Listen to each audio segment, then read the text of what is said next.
हाँ, आज अपन शुरू करेंगे एक बहुत ही गजब का चैप्टर, कोनिक सेक्शन। बिल्कुल इस पर ध्यान देंगे, बहुत काम का चैप्टर है। आज अपन शुरू करने जा रहे हैं एक बहुत अच्छा चैप्टर, कोनिक सेक्शंस। अगर आईआईटी मैथ्स की बात करें तो आईआईटी मैथ्स के अंदर कुछ ऐसे पार्ट हैं, कुछ ऐसे छोटे छोटे सेगमेंट हैं जिनको अगर कर लें तो यूं समझ लीजिए कि मैथ के पेपर का आईआईटी जेईई में कट ऑफ निकल जाता है। उनमें से एक है एप्लीकेशन ऑफ डेरिवेटिव्स, एओडी। जैसे अगर आपको मान लो मैथ में कमजोरी महसूस हो रही हो, एओडी पूरा कर लें 3-4 बार, काम बन जाएगा। ऐसा ही दूसरा एक सेगमेंट है कोनिक सेक्शन। ऐसा ही तीसरा एक सेगमेंट है vector and 3D and complex number. ये ऐसे 2-3 ऐसे अपने आप में जत्थे हैं जो कि इंजीनियरिंग में आगे जाके आईआईटी में इतना ज्यादा यूज में आते हैं, इतने ज्यादा काम में आते हैं कि इनको आईआईटी जेईई में भर भर के पूछती है। तो अगर ये इन तीनों को कर लो तो मैथ्स का पेपर पार ही हो गया। वैसे पहला ऐसा सेगमेंट था AOD, application of derivatives. AOD कर लेने से समझ लीजिए कट ऑफ हर बार इतना पूछता है आईआईटी कि मैथ्स के कारण सिलेक्शन नहीं रुकेगा। वैसे ही आज अपन दूसरा ऐसा जत्था, दूसरा ऐसा सेगमेंट शुरू करने जा रहे हैं, वो है कोनिक सेक्शन। अगर इसको अपन ढंग से पढ़ लें तो मैथ्स के कारण अपना सिलेक्शन नहीं रुकेगा। कोनिक सेक्शन देखेंगे इसको धीरे धीरे। Conic section, parabola, ellipse, hyperbola इसके अंदर पढ़ते हैं, वो धीरे धीरे करके सब आ जाएंगे, उसकी कोई खास बात नहीं है। सबसे पहले आज अपन basics of conic section cover करेंगे। कोनिक सेक्शन क्या है, इसका नाम ऐसा क्यों है, कैसे है ये, क्यों कोनिक सेक्शन नाम है, ये सारी चीजें अपन कवर करेंगे। पहले अपन इसके अंदर 4 पार्ट में अपन इसको पढ़ेंगे। सबसे पहले अपन पढ़ेंगे बेसिक्स ऑफ कोनिक सेक्शन, उसके बाद नेक्स्ट पढ़ेंगे पैराबोला, उसके बाद इलिप्स और उसके बाद hyperbola. Basics of conic section, parabola, ellipse, hyperbola, ये मिला के पूरा कोनिक सेक्शन हमारा पूरा हो जाएगा। डायरेक्टली पैराबोला, इलिप्स, हाइपरबोला नहीं पढ़ेंगे, उसके पहले कोनिक सेक्शन के बारे में काफी कुछ जानेंगे। चलिए, सबसे पहली चीज आती है डेफिनेशन। भैया क्या है कोनिक सेक्शन, क्या क्यों कहते हैं इसको कोनिक सेक्शन, क्यों इसका नाम पड़ा कोनिक सेक्शन, ये डेफिनेशन। तो सबसे पहले हम लोग डेफिनेशन से शुरुआत करेंगे। Conic section, any locus, locus समझ ही गए होंगे, पॉइंट्स का सिलेक्शन, पॉइंट्स का collection. Okay, any locus which is such that, any locus which is such that its distance from a fixed point is in a constant ratio to its distance from a fixed line is called conic section। बिल्कुल साफ सुथरी simple परिभाषा। Locus का मतलब होता है collection of point, set of point. कोई भी ऐसा बिंदुपथ, कोई भी ऐसा कलेक्शन ऑफ पॉइंट जो ऐसा हो, कैसा हो कि उसकी दूरी from a fixed point is in a constant ratio to its distance from a fixed line is called conic section। कोई भी ऐसा कर्व, कोई भी ऐसा पॉइंट का कलेक्शन, कोई भी ऐसा सेट ऑफ पॉइंट, कोई भी ऐसा लोकस जो इस प्रॉपर्टी को फॉलो करता हो। किस प्रॉपर्टी को, कि उस कर्व के ऊपर हम अगर कोई भी पॉइंट P ले लें, उस कर्व के ऊपर अगर हम कोई भी पॉइंट P ले लें तो उसकी दूरी from a fixed point divided by दूरी फ्रॉम अ फिक्स्ड लाइन, इसको S कह देते हैं, फुट ऑफ परपेंडिकुलर को M कह देते हैं। PS upon PM is always constant. कोई भी पॉइंट इस कर्व के ऊपर ले, लोकस शब्द का मतलब है कलेक्शन ऑफ पॉइंट, बस collection of point, set of point, इतना ही मतलब होता है लोकस का। तो एनी कलेक्शन ऑफ पॉइंट, कोई भी कर्व क्या है, कलेक्शन ऑफ इनफाइनाइट पॉइंट्स ही तो है, खूब सारे बिंदुओं को जोड़ जोड़ के बनाया गया है। तो कोई भी ऐसा कर्व, कोई भी ऐसा कलेक्शन ऑफ पॉइंट, कोई भी ऐसा सेट ऑफ पॉइंट जो इस प्रॉपर्टी को फॉलो करे। क्या प्रॉपर्टी को? कि कर्व पे अगर आप कोई भी पॉइंट लो तो PS अपॉन PM हमेशा ये रेशियो फिक्स आए, कांस्टेंट आए। तो ऐसा कर्व कहलाता है कोनिक सेक्शन। ये है कोनिक सेक्शन की डेफिनेशन।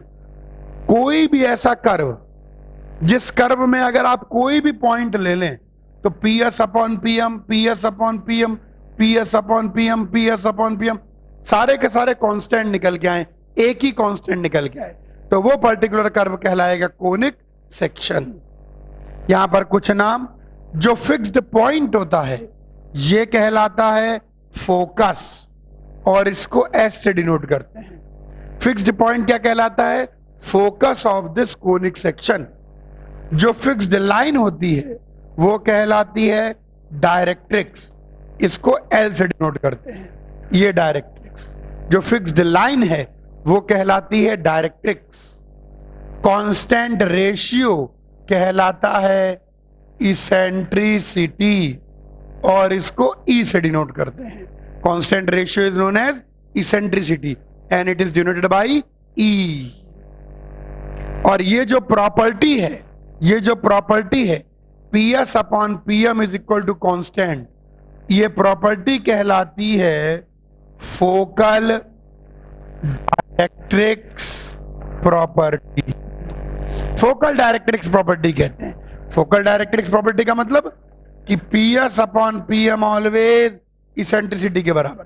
तो इस चीज को आप हल्के में भी लिख सकते हो, कि any curve that follows focal directrix property is called conic section.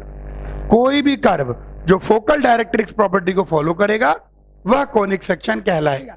और क्या है focal directrix property? Focal directrix property यही है कि किसी भी पॉइंट की दूरी फोकस से डिवाइडेड बाय उसी पॉइंट की दूरी डायरेक्ट्रिक्स से इज कांस्टेंट इज इसेंट्रिसिटी। तो जब भी अपन कोनिक सेक्शन की बात करेंगे, जैसे अपन स्ट्रेट लाइन की बात करते हैं तो लाइन पर एक पॉइंट और लाइन का स्लोप, या लाइन पर दो पॉइंट की बात मन में आती है। यदि अपन एक सर्किल की बात करते हैं तो सेंटर और रेडियस मन में आता है, तभी हम लोग सर्किल को डिफाइन कर पाएंगे। तो जब भी आप किसी भी कोनिक सेक्शन की बात करेंगे तो तीन बातें मन में आएंगी, फोकस, डायरेक्ट्रिक्स और इसेंट्रिसिटी। तीन बातें। आप स्ट्रेट लाइन के लिए दो ही बातें चाहिए, सर्किल के लिए भी दो ही बातें चाहिए, लेकिन कोनिक सेक्शन के लिए तीन बातें चाहिए, फोकस, डायरेक्ट्रिक्स और इसेंट्रिसिटी। कोई भी कर्व जो फोकल डायरेक्ट्रिक्स प्रॉपर्टी को सेटिस्फाई करेगा, कोई भी कर्व जो फोकल डायरेक्ट्रिक्स प्रॉपर्टी की कंडीशन को सेटिस्फाई करेगा, वह कर्व कहलाएगा कोनिक सेक्शन। जब भी हम कोनिक सेक्शन शब्द सुनेंगे तो तुरंत हमारा दिमाग तीन चीजों को ढूंढने लग जाएगा, फोकस क्या है, डायरेक्ट्रिक्स क्या है, इसेंट्रिसिटी क्या है, और वो कर्व की क्या प्रॉपर्टी होगी। क्या होती है focal directrix property? PS upon PM is constant.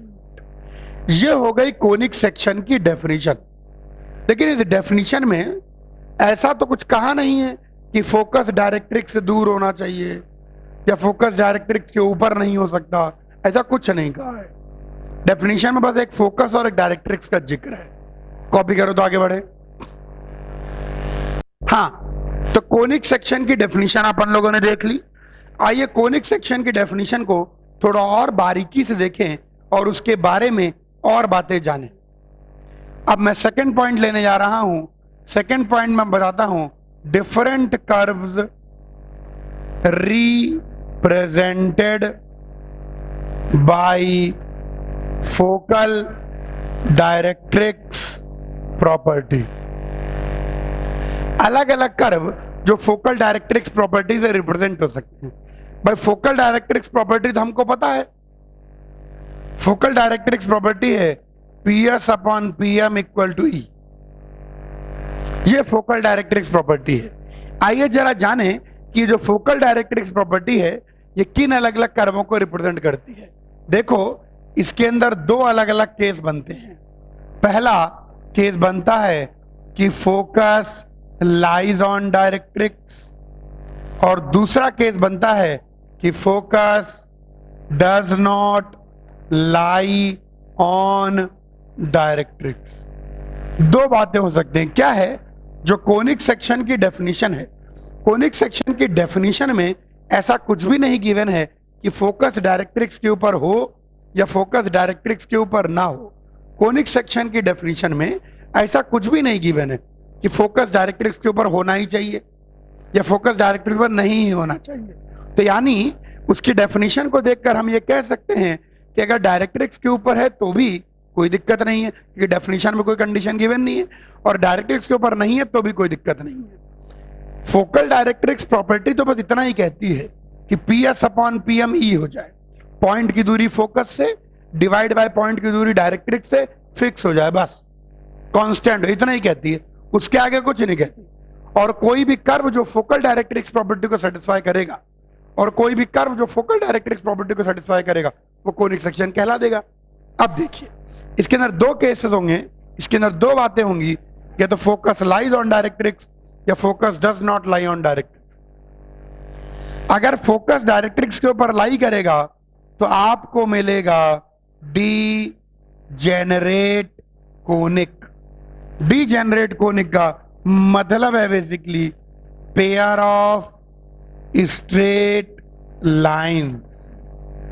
लेकिन अगर फोकस डायरेक्ट्रिक्स के ऊपर लाई नहीं करेगा तो आपको मिलेगा we get curve that is parabola, ellipse और हाइपरबोला। सुनना ध्यान से, पहले आइए इनकी थ्योरी कवर कर लेते हैं। ध्यान रखना, फोकस अगर डायरेक्ट्रिक्स के ऊपर लाई कर गया तो यही फोकल डायरेक्ट्रिक्स प्रॉपर्टी आपको पेयर ऑफ स्ट्रेट लाइन देगी, और अगर फोकस डायरेक्ट्रिक्स के ऊपर नहीं लाई किया तो यही आपको पैराबोला, एलिप्स, हाइपरबोला देगी। अगर फोकस डायरेक्ट्रिक्स के ऊपर नहीं है, अगर फोकस डायरेक्ट्रिक्स के ऊपर नहीं है तो इसेंट्रिसिटी अगर 1 से बड़ी हो गई तो आपको मिलेगा हाइपरबोला, अगर इसेंट्रिसिटी 1 हो गई तो आपको मिलेगा पैराबोला, और इसेंट्रिसिटी 0 से 1 के बीच में हो गई तो आपको मिलेगा एलिप्स। ये ध्यान दें। एक बार आईआईटी ने गजब का क्वेश्चन पूछा, एक बार आईआईटी वालों ने क्वेश्चन पूछा कि focus is 2,4 and directrix is x plus 2y minus 10 equal to 0 and eccentricity is 2, then curve is, 4 option दे दिए A B C D। पहला ऑप्शन था पैराबोला, दूसरा ऑप्शन था एलिप्स, तीसरा ऑप्शन था हाइपरबोला और चौथा ऑप्शन था नन ऑफ दीज। अब कुछ बच्चों ने तो इसेंट्रिसिटी 2 देखा, खट से हाइपरबोला टिक कर दिया। नहीं, आपको दो चीजें देखनी होती है, फोकस डायरेक्ट्रिक्स के ऊपर है कि नहीं और फिर इसेंट्रिसिटी क्या है। ये दो ज्योमेट्रिकल चीजें, फोकस और डायरेक्ट्रिक्स और इसेंट्रिसिटी, ये मिलकर डिसाइड करती हैं कर्व क्या आएगा। तो यहां देखिए फोकस डायरेक्ट्रिक्स के ऊपर है, अगर x + 2y रख दे 4 दूनी 8 लाई कर रहा है, तो ये ना पैराबोला है, ना एलिप्स है, ना हाइपरबोला है, यहां पर आंसर आएगा नन ऑफ। ध्यान रखना, ये फोकल डायरेक्ट्रिक्स प्रॉपर्टी ज्योमेट्रिकली क्या डिनोट करती है, ये फोकल डायरेक्ट्रिक्स प्रॉपर्टी ज्योमेट्रिकली क्या डिनोट करती है, ये निर्भर करेगा दो चीजों पर, फोकस डायरेक्ट्रिक्स के ऊपर है कि नहीं है और दूसरा इसेंट्रिसिटी क्या है। इसीलिए मैं यहां पर सबसे पहले यही डिस्कस कर रहा हूं, different curve represented by focal directrix property. Focal directrix property के द्वारा रिप्रेजेंट कर गए अलग अलग कर्व, इसीलिए पहले इसको डिस्कस कर रहे हैं। अब सुनना है ध्यान से।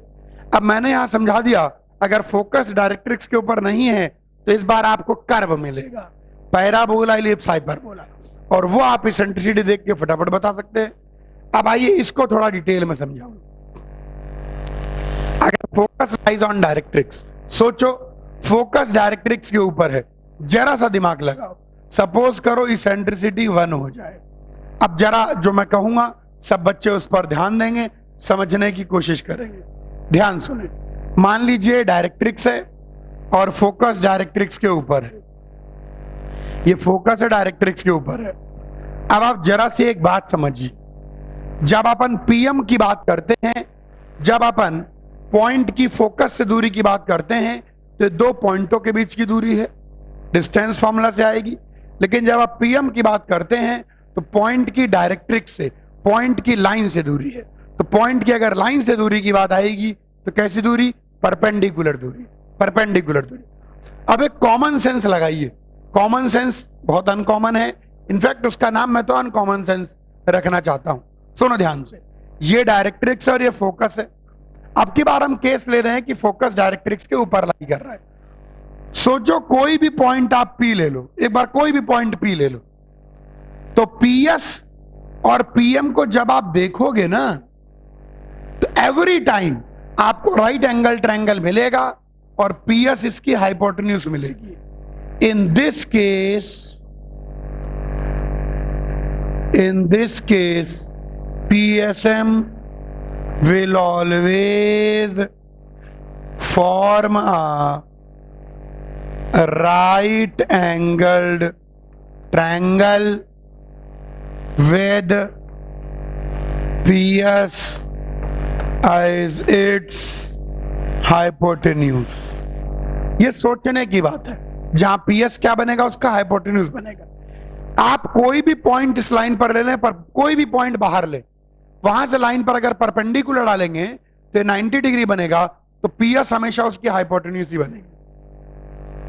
अब आप सोचें इसेंट्रिसिटी 1 होने का क्या मतलब है? कि पीएस और पीएम बराबर हो जाए। सोचो ऐसा कब होगा कि पीएस और पीएम बराबर हो जाए? पीएस और पीएम बराबर होंगे यदि आप एक लाइन ले लें परपेंडिकुलर। अब आप इस पर कोई भी पॉइंट पी लेंगे तो फुट ऑफ परपेंडिकुलर और फोकस सेम पॉइंट हो जाएंगे। तो इस केस में आपको मिलेगी single line, eccentricity 1 PS equal to PM, तो हमको मिलेगी only one line perpendicular to directrix and passing through focus. ध्यान रखना, ऐसा कब संभव है कि पीएस और पीएम बराबर हो जाए? पीएस और पीएम केवल तभी बराबर होंगे, पीएस और पीएम केवल तभी बराबर होंगे जब आप एक लाइन लें जो फोकस से निकले और डायरेक्ट्रिक्स के परपेंडिकुलर हो। तो उसी स्थिति में होगा क्या कि पी पॉइंट से डाला गया फुट ऑफ परपेंडिकुलर और पीएस, एस और एम सेम पॉइंट हो जाएंगे। क्यों सेम पॉइंट हो जाएंगे? क्योंकि ये लाइन ही इसके परपेंडिकुलर हो गई। अब ये लाइन ही अगर इसके परपेंडिकुलर हो गई तो PS PM,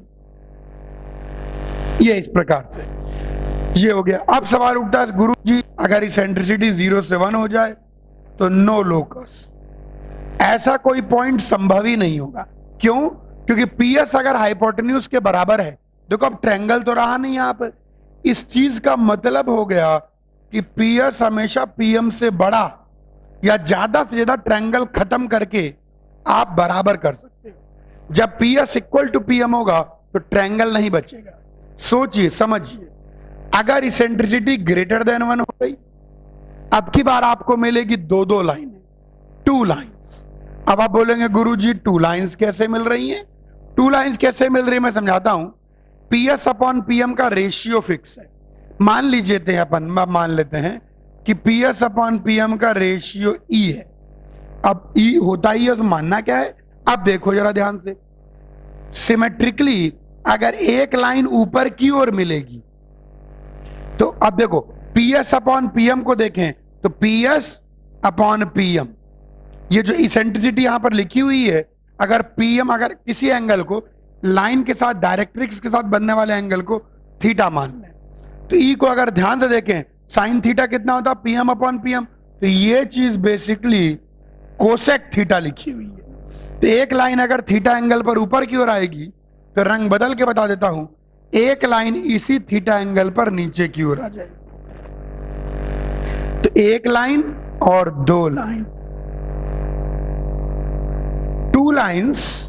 2 lines passing through S. कहां से पास करती हैं? एस। एंड मेकिंग एंगल, और कितना एंगल बनाएंगी? Cosec inverse E with directrix. पूरा पोस्टमार्टम कर दिया है, ये देखिए, क्योंकि अगर ई फिक्स है, ध्यान से आप देखें तो पीएस अपॉन पीएम और कुछ नहीं, कोसेक थीटा हो जाता है। तो कोसेक थीटा में थीटा ऐसे ऊपर की ओर भी बन सकता है और थीटा ऐसे नीचे की ओर भी बन सकता है। तो यानी भाई साहब गजब की बात होने जा रही है। आज हमें पता लग गया कि different curve represented by focal directrix property. तो अगर फोकल डायरेक्ट्रिक्स प्रॉपर्टी की बात करते हैं तो फोकल डायरेक्ट्रिक्स प्रॉपर्टी से आपको एक सिंगल लाइन भी मिल सकती है, नो लोकस भी मिल सकता है, टू लाइंस भी मिल सकती हैं। और जब सिंगल लाइन मिलेगी तो वो लाइन फोकस से पास होगी और डायरेक्ट्रिक्स के परपेंडिकुलर होगी। अगर दो लाइंस मिलेगी तो वो लाइन फोकस से पास होगी और डायरेक्ट्रिक्स साथ कोसेक इनवर्स ई का एंगल बनाएगी और आपको कर्व भी मिल सकता है। तो यही जो फोकल डायरेक्ट्रिक्स प्रॉपर्टी हमने पढ़ी है, यही जो फोकल डायरेक्ट्रिक्स प्रॉपर्टी है, यही काफी सारी चीजों को रिप्रेजेंट कर सकती है। Single line, no locus, pair of lines and curve. फिलहाल हमारा इंटरेस्ट इस चैप्टर में कर्व्स पर है, यानी ऑटोमेटिकली ये चीज अज्यूम हो गई कि फोकस डायरेक्ट्रिक्स के ऊपर लाई नहीं कर रहा है। कॉपी करिए। हाँ, यहां पर देखो पीएस हमेशा हाइपोटेन्यूज है, तो पीएस हमेशा पीएम से बड़ा है। इसका मतलब ये हो गया कि पीएस अपॉन पीएम हमेशा 1 या 1 से बड़ा ही होगा। इसका मतलब ये हो गया कि सेंट्रिसिटी 1 या 1 से बड़ी ही होगी। अगर सेंट्रिसिटी तुमने 1 से छोटी ले ली तो कोई पॉइंट पी मिलेगा ही नहीं तुमको। इसीलिए जब इसेंट्रिसिटी 1 से छोटी हो रही है तो कोई लोकस नहीं आ रहा है। इसके अंदर एक और प्रपंची बात कभी कभी बच्चे कर लेते हैं, वो है इस केस में, इसी केस में फोकस अगर डायरेक्ट्रिक्स के ऊपर लाई करता है, इसी केस के अंदर कभी कभी बच्चे एक बात और कर लेते हैं, अगर इसेंट्रिसिटी 0 हो जाए, जबरदस्ती की बात है लेकिन कर लो, अगर इसेंट्रिसिटी 0 हो जाए इसका मतलब पीएस अपॉन पीएम 0 हो गया, इसका मतलब पीएस 0 हो गया। तो ये क्या देगा? पॉइंट। पीएस कब 0 होगा? Focus itself.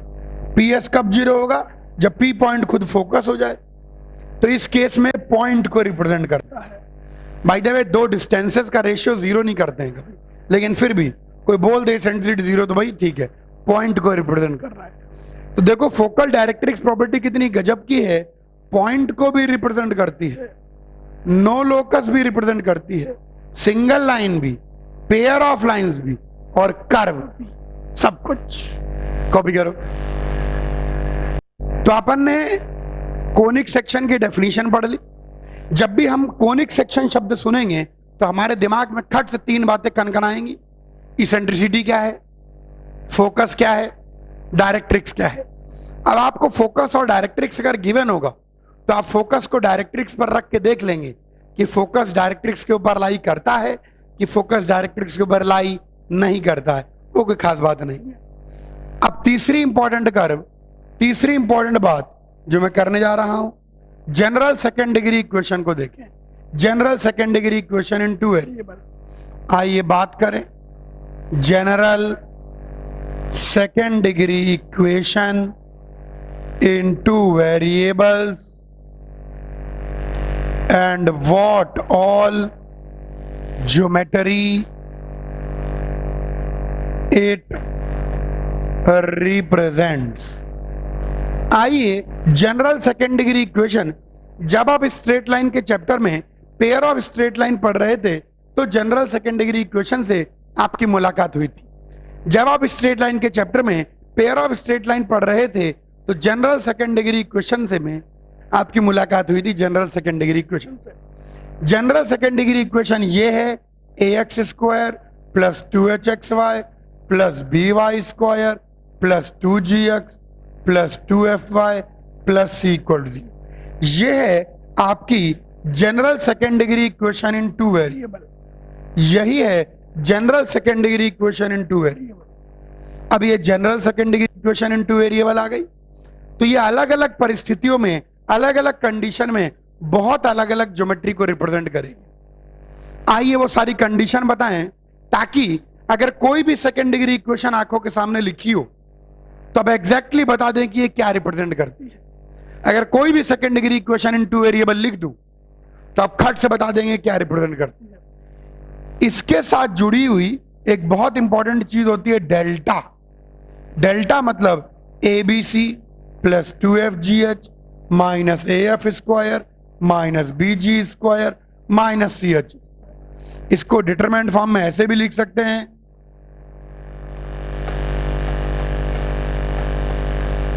यस ABC ऐसे लाइन में लिख दें, HH GG FF FGH नीचे की ओर, ABC फिर FGH ABC FGH। इसी डिटरमिनेंट को अगर एक्सपेंड करेंगे तो यही मिल जाएगा। अब यहां पर खास बात क्या है, अगर आपको कोई भी जनरल सेकेंड डिग्री इक्वेशन दे रखी है तो दो बातें हो सकती हैं। अगर आपको कोई भी जनरल सेकेंड डिग्री इक्वेशन दे रखी है तो या तो डेल्टा 0 है या डेल्टा 0 नहीं है, ऑब्वियस सी बात है, और तो कुछ हो नहीं सकता।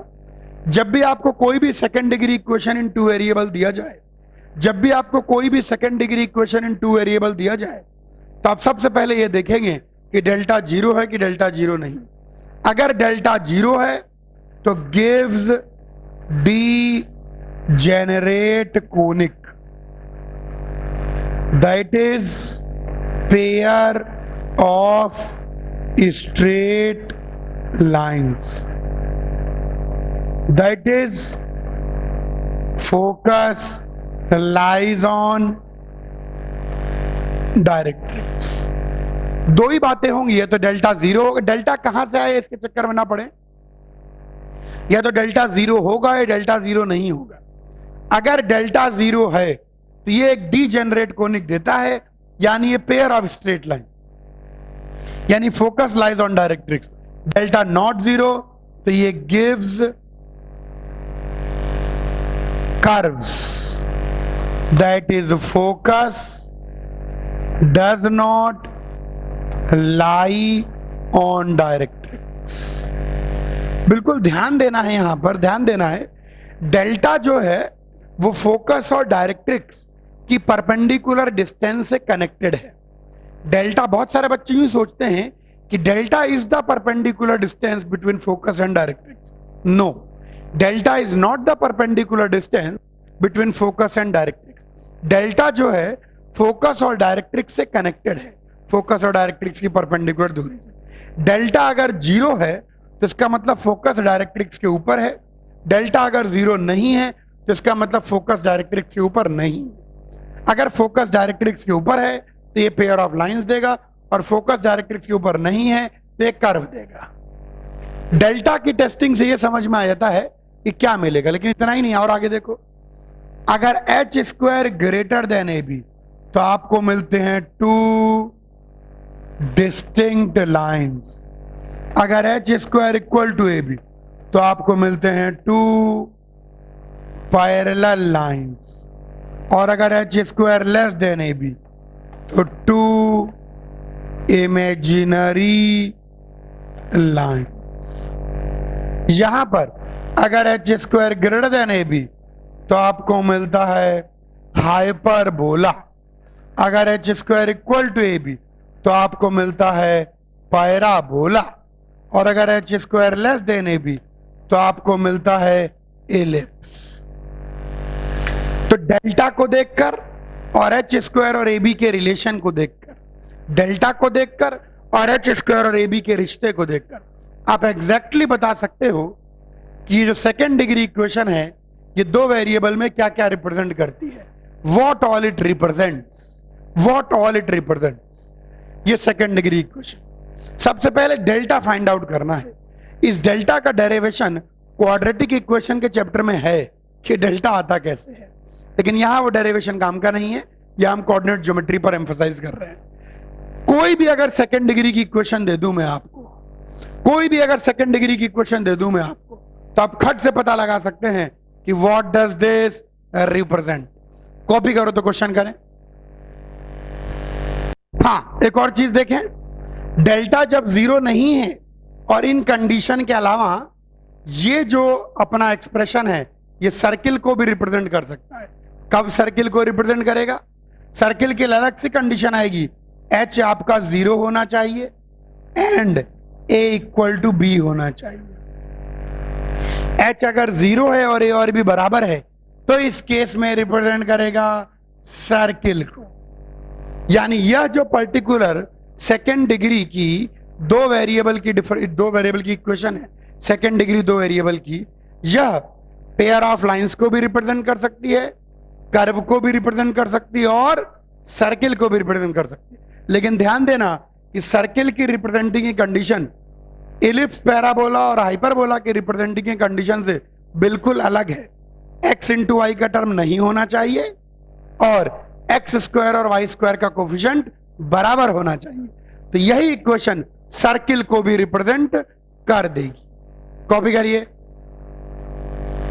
तो अगर कोई भी सेकेंड डिग्री इक्वेशन गिवन है दो वेरिएबल में, तो अब आप एग्जैक्टली बता सकते हैं कि वो क्या रिप्रेजेंट करेगी। चलो कुछ क्वेश्चन लेके देखते हैं। Question, what does Y square minus 5y minus 6 represents. आइए देखें कि ये इक्वेशन क्या रिप्रेजेंट कर रही है। सबको एक साइड ले आए। Y square minus 5y minus 3x plus 6 equal to 0। अब अपनी स्टैंडर्ड इक्वेशन से कंपेयर करें। ax square plus 2hxy plus by square plus 2gx plus 2fy plus c equal to 0। X square नहीं है, a 0, b की value 1, c की value 6। आराम से करें, गड़बड़ी ना करें। h की वैल्यू 0, f 2fy, तो 2f माइनस 5 के बराबर है, तो f माइनस 5/2 हो जाएगा। ध्यान रखना एक्स वाई का कोफिशिएंट 2h होता है, तो h की वैल्यू एक्स वाई के कोफिशिएंट का आधा, x का कोफिशिएंट 2g होता है, तो g की वैल्यू x के कोफिशिएंट का आधा, y का कोफिशिएंट 2f होता है, तो f की वैल्यू y के कोफिशिएंट का आधा। g को निकाल लें, g की वैल्यू कितनी आ जाएगी, -3/2। ये लीजिए। कैलकुलेशन मिस्टेक ना हो, ज्यादा बेहतर यही रहेगा कि ABC और FGH लिख लें आप। तो इस गिवन इक्वेशन के ये होगा ABC FGH। चलिए अब सबसे पहले डेल्टा चेक करेंगे। ABC plus 2FGH minus AF square minus BG square minus C। ABC को मल्टीप्लाई करेंगे 0 आ जाएगा, FGH को मल्टीप्लाई करेंगे ये भी 0 आ जाएगा, AF स्क्वायर, तो AF स्क्वायर भी 0 हो जाएगा, BG स्क्वायर 9/4 हो जाएगा। हमको इसकी वैल्यू नहीं चाहिए, हमको तो केवल ही देखना है कि डेल्टा 0 है कि नहीं। नेक्स्ट CH स्क्वायर, तो CH स्क्वायर ये भी 0 हो जाएगा। तो कुल मिला के 0 नहीं आया, तो ये कोई ना कोई कर्व रिप्रेजेंट करेगा। अब ये कर्व कैसा रिप्रेजेंट करेगा, ये H स्क्वायर और AB से देख लेंगे। अगर H स्क्वायर की वैल्यू देखें 0 आ रही है, AB की वैल्यू भी 0 आ रही है, वाह, तो यानी H square equal to AB आ गया। तो ये है पैराबोला। सब हम समझ गए, this particular thing represents parabola. Copy करिए। आइए एक और क्वेश्चन करें। एक और क्वेश्चन कहता है, व्हाट डज, इक्वेशन दे रखी है X square plus 4xy plus 4y square minus 5x minus 10y plus 4 equal to 0 represents.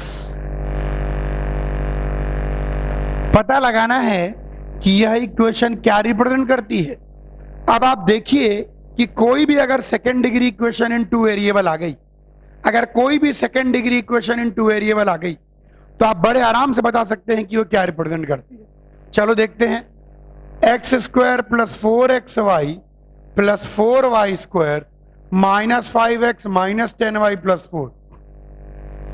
इसको कंपेयर करें स्टैंडर्ड इक्वेशन से, ax square plus 2hxy plus by square plus 2gx plus 2fy plus C equal to 0 से ए की value 1 आ गई, B की value 4 आ गई, सी की value भी 4 आ गई, एफ जी एच इधर लिख लेंगे। एफ का मतलब हो गया y के कोफिशिएंट का आधा -5, जी का मतलब हो गया x के कोफिशिएंट का आधा -5/2, h का मतलब हो गया xy के कोफिशिएंट का आधा 2। देखो गलती मत करो, आराम से पहले कंपेयर करके एबीसी एफ जी एच निकाल। अब आओ देखें डेल्टा, डेल्टा का मतलब हो जाएगा ABC plus 2fgh minus AF square minus BG square. हमको इसकी वैल्यू नहीं निकालनी, हमको पहले देखना है कि 0 है कि नहीं। चलो ABC की बात करें 16, 2fgh की बात करें तो -25, देखो 2fgh तो -5 2 कट गया minus AF square, A into F square plus 25 BG square B into G square, तो इसकी आ जाएगा 25/4 प्लस -25 CH स्क्वायर, तो C इंटू एच स्क्वायर 4 चौक 16 -16। एक बार चेक कर लें, ABC आ रहा है 16, सही है बिल्कुल, और 2fgh F इंटू जी इंटू एच तो -25, अरे नहीं, दो घट गया, यहाँ छोटी सी कैलकुलेशन एरर हो गई है, मुझे लग रहा था -50 आएगा,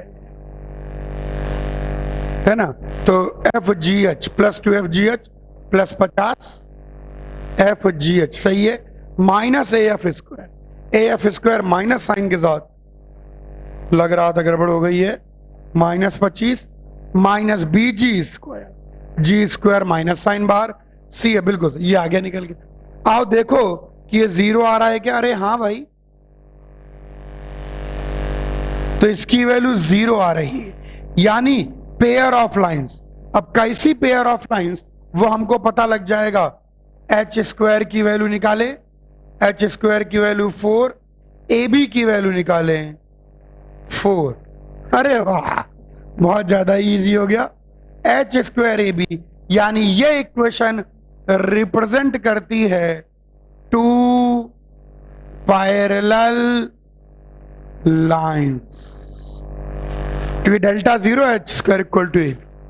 कॉपी कर लीजिए, देखो कोई भी अगर आपको सेकेंड डिग्री इक्वेशन गिवन है तो डेल्टा निकालकर फिर एच स्क्वायर ए बी निकालकर आप चेक कर लेंगे कि वह इक्वेशन क्या रिप्रेजेंट कर रही है।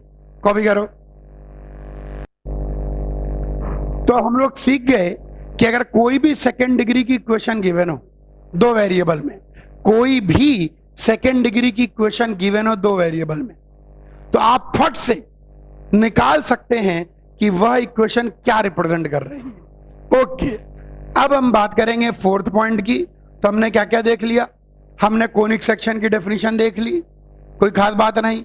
हमने ये देख लिया कि जो फोकल डायरेक्ट्रिक्स प्रॉपर्टी है उससे क्या क्या कर्व रिप्रेजेंट हो सकते हैं। हमने ये भी देख लिया कि सेकेंड डिग्री की जो इक्वेशन है दो वेरिएबल में वो क्या क्या रिप्रेजेंट करेगी, कब पैराबोला, कब इलिप्स, कब हाइपरबोला, कब सर्किल, कब पेयर ऑफ लाइंस देख लिया, एक दो क्वेश्चन भी कर लिए। आइए अब फोर्थ आते हैं, finding equation of any conic section. अब देखो, जैसे स्ट्रेट लाइन की इक्वेशन निकालने के लिए या तो लाइन पर एक पॉइंट और लाइन का स्लोप पता, सर्किल की इक्वेशन निकालने के लिए सेंटर और रेडियस पता, वैसे ही किसी भी कोनिक सेक्शन की इक्वेशन निकालने के लिए तीन चीजें चाहिए। क्या क्या चीजें चाहिए? इसेंट्रिसिटी, फोकस और डायरेक्ट्रिक्स।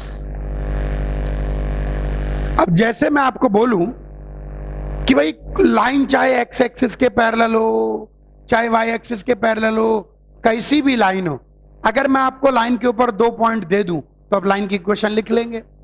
वैसे ही अगर कोई भी सर्किल हो, ऊपर हो, नीचे हो, दाएं हो, बाएं हो, अगर मैं आपको सेंटर और रेडियस दे दूं तो इक्वेशन लिख लेंगे। वैसे ही कोनिक सेक्शन चाहे इलिप्स हो, चाहे पैराबोला हो, चाहे हाइपरबोला हो, कोई भी कोनिक सेक्शन हो, अगर मैं आपको इसेंट्रिसिटी बता दूं, अगर मैं आपको फोकस बता दूं, अगर मैं आपको डायरेक्ट्रिक्स बता दूं तो आप उसकी इक्वेशन खट से लिख सकते हैं और इसको देखकर पता भी लगा सकते हैं कि पैराबोला है कि एलिप्स है कि हाइपरबोला, वो भी आपको आता है। पहले फोकस को डायरेक्ट्रिक्स पर रखो कि है कि नहीं है, तो पेयर ऑफ लाइंस की तरफ जाओ, नहीं है तो कर्व की तरफ जाओ, उसके बाद इसेंट्रिसिटी देख के कमेंट कर दो। तो आप फोकस, डायरेक्ट्रिक्स और इसेंट्रिसिटी से ये तो बता ही सकते हो कि वो क्या रिप्रेजेंट कर रहा है, साथ में उसकी इक्वेशन भी निकाल सकते हो। कैसे? वही focal directrix property, PS upon PM E के बराबर है, यानी पीएस ई टाइम्स पीएम के बराबर है। पी कोई जनरल पॉइंट एच कॉमा के मान लो कर्व के ऊपर, ऐसे ही लोकस निकालते थे। तो पीएस डिस्टेंस कितनी जाएगी? Root of H minus x1 का स्क्वायर, भाई डिस्टेंस फॉर्मूला लगाओ, फोकस पता है, प्लस के माइनस y1 का square is equal to E times PM. PM का मतलब क्या हुआ? पॉइंट की लाइन से परपेंडिकुलर दूरी। देखो यहां पीएस दो पॉइंटों के बीच की दूरी है, पी भी पॉइंट है एस भी पॉइंट है, तो पॉइंट डिस्टेंस फॉर्मूला, यहां पी पॉइंट है लेकिन एम क्या है? Foot of perpendicular. तो यहां पर आप परपेंडिकुलर डिस्टेंस का फॉर्मूला लगाएंगे, A H plus B K plus C upon root of S. मिल गया भैया लोकस। चाहो तो स्क्वायरिंग कर दो, स्क्वायरिंग तो करनी पड़ेगी तभी यहां से रूट जाएगा। स्क्वायरिंग कर दो लगे हाथों, और h को x से और k को y से रिप्लेस कर दो, जनरलाइज करो, h को x से और k को y से, तो मिल गया लोकस भैया x माइनस x1 का whole square plus y minus y1 का whole square is equal to E square into A X plus B Y plus C upon A square plus B square. इसको simplify कर लेंगे, simplify कर लेंगे, मिल जाएगी आपको curve की इक्वेशन। तो अगर आपको इसेंट्रिसिटी पता है, अगर आपको फोकस पता है, अगर आपको डायरेक्ट्रिक्स पता है, अगर इसेंट्रिसिटी पता है, फोकस पता है और डायरेक्ट्रिक्स पता है, तो आपको बड़े आराम से आपके कर्व की, बड़े आराम से आपके कोनिक सेक्शन की इक्वेशन पता है। अच्छा सुनो, अगर फोकस डायरेक्ट्रिक्स के ऊपर लाई कर रहा है तो भी ये आपको पेयर ऑफ लाइंस देगा, तो भी इक्वेशन ऐसे ही निकलेगी। चाहे फोकस डायरेक्ट्रिक्स के ऊपर लाई करे, चाहे फोकस डायरेक्ट्रिक्स के ऊपर लाई ना करे, अलग मैटर है, वो ज्योमेट्रिकली क्या देता है अलग मैटर है, लेकिन इक्वेशन तो PS equal to E times PM करके ही निकलेगी। कॉपी कर लीजिए। हाँ, अरे दोनों और स्क्वायरिंग की, इसका स्क्वायर तो रह ही गया, इसका भी होल स्क्वायर आ जाएगा, तो ये आ गई आपके कर्व की इक्वेशन। कॉपी कर लो। चलिए एक थोड़ा सा क्वेश्चन करके देखते हैं इसी पर based. Find equation of curve with eccentricity और √2 focus 1,1 and directrix x + y - 4 equal to. चलिए आंखों ही आंखों से अब इतना तो कैलकुलेशन कर ही लेते हैं। 1,1 इस लाइन पर लाई नहीं करता और इसेंट्रिसिटी 1 से बड़ी है, खट से बोल दो हाइपरबोला बनेगा। Hyperbola with focus this, directrix this, eccentricity this. भाई कर्व तो निकाल लिया, अब उसकी इक्वेशन पर आ जाओ। तो इक्वेशन क्या होगी? PS equal to E times PM. थोड़ा सा याद हो तो सॉल्व करने पर क्या आया था?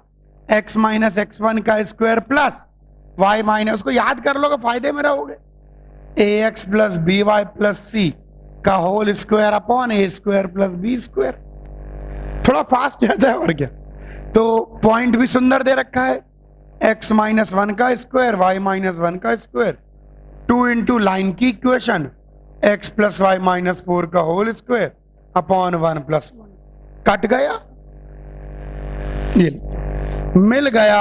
अब इसको होल स्क्वायर को एक्सपेंड करके आप चाहें तो पूरा सिंप्लीफाई कर सकते हैं, it is up to you.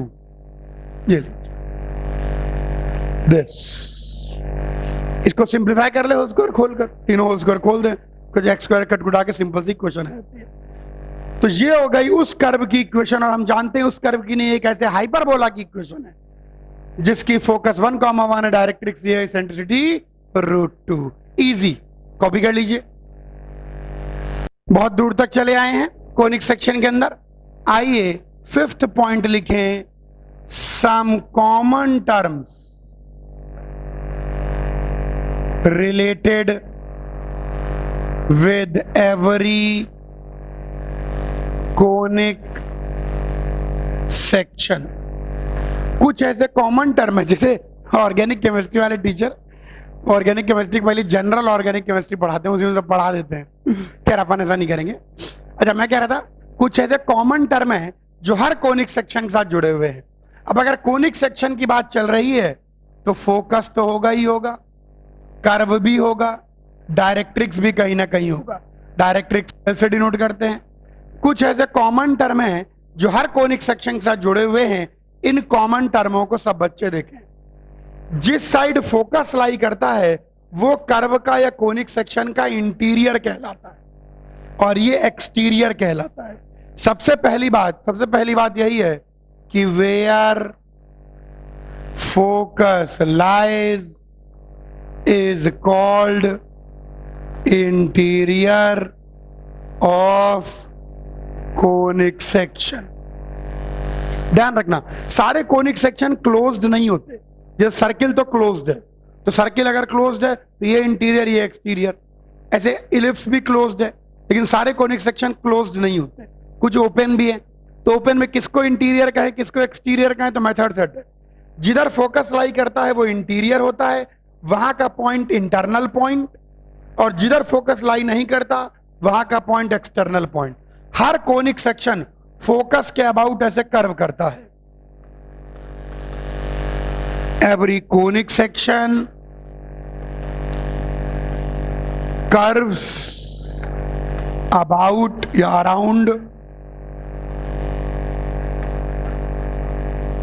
Focus. Her conic section focus को घेरने की कोशिश करेगा, वो हमेशा ऐसे फोकस के अबाउट कर्व होगा। अब सुनते आए खास खास बातें, गड़बड़ी मत करना। एक ऐसी लाइन जो फोकस से पास होगी और डायरेक्ट्रिक्स के परपेंडिकुलर होगी, वह लाइन कहलाती है एक्सिस। मैं बोल रहा हूं, धीरे धीरे नोट करते हैं, उतना सारा लिखेंगे बोर्डवा कम पड़ जाएगा। एक ऐसी लाइन जो फोकस से पास करे और डायरेक्ट्रिक्स के परपेंडिकुलर हो, एक्सिस। कोई भी बोले कर्व की एक्सिस, समझ जाइए फोकस से पास करे और डायरेक्ट्रिक्स के परपेंडिकुलर हो। जहां पर एक्सिस कर्व को काटती है उसको ए से डिनोट करते हैं और वो कहलाता है वर्टेक्स। जहां पर एक्सिस कर्व को काटती है उसको ए से डिनोट करते हैं, स्टैंडर्ड नोटेशन, और वो कहलाता है कोनिक सेक्शन का वर्टेक्स। फिर दोहरा रहा हूं, धीरे से नोट कर लें।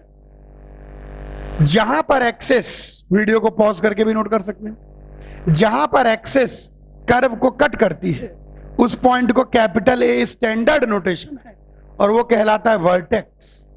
जहां पर एक्सिस डायरेक्ट्रिक्स को काटती है, जहां पर एक्सिस डायरेक्ट्रिक्स को काटती है उसको कैपिटल जेड से डिनोट करते हैं और वो कहलाता है फुट ऑफ डायरेक्ट्रिक्स।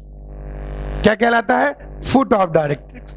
जहां पर एक्सिस डायरेक्ट्रिक्स को काटती है उसको जेड से डिनोट करते हैं, स्टैंडर्ड नोटेशन है, और वो कहलाता है फुट ऑफ डायरेक्ट्रिक्स। क्या कहलाता है?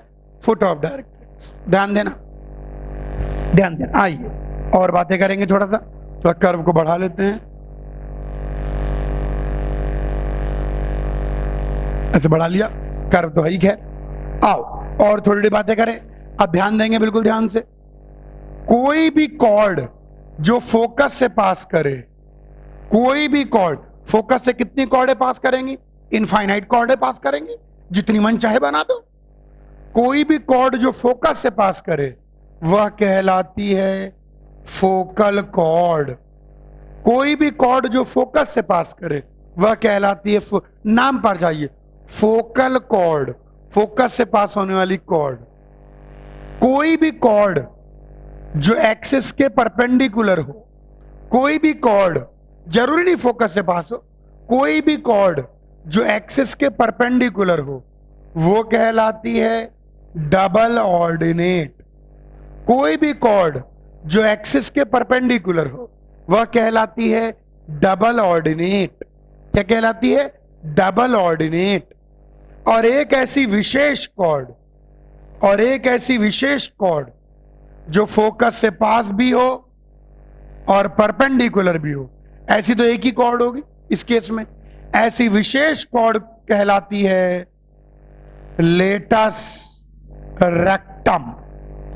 ऐसा लगता है कि जादू टोने का नाम है। खैर, एक ऐसी विशेष कॉर्ड जो डबल ऑर्डिनेट भी हो, फोकल कॉर्ड भी हो, एक ऐसी विशेष कॉर्ड जो एक्सिस के परपेंडिकुलर भी हो और फोकस से भी पास करे, वो कहलाती है लेटस रेक्टम। क्या कहलाती है? Latus rectum. ये लीजिए, ये लेटस रेक्टम कहलाती है। किसी भी पॉइंट की फोकस से दूरी, आमतौर पर पॉइंट कर्व के ऊपर होता है, किसी भी पॉइंट की फोकस से दूरी उस पॉइंट का फोकल डिस्टेंस का मतलब distance from focus. Focal distance का मतलब सीधा सा मतलब होता है distance from focus. Focal distance का मतलब डिस्टेंस फ्रॉम फोकस। किसी भी पॉइंट की फोकस से दूरी कहलाती है फोकल डिस्टेंस। वर्टेक्स, ये वर्टेक्स है। वर्टेक्स पर खींची गई टेंजेंट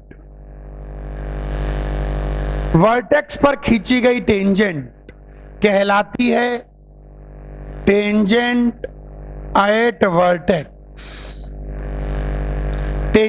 वर्टेक्स। ध्यान दें, वर्टेक्स पर खींची गई टेंजेंट हमेशा डायरेक्ट्रिक्स के पैरेलल होगी। Always parallel to directrix. Vertex पर खींची गई टेंजेंट कहलाएगी टेंजेंट एट वर्टेक्स।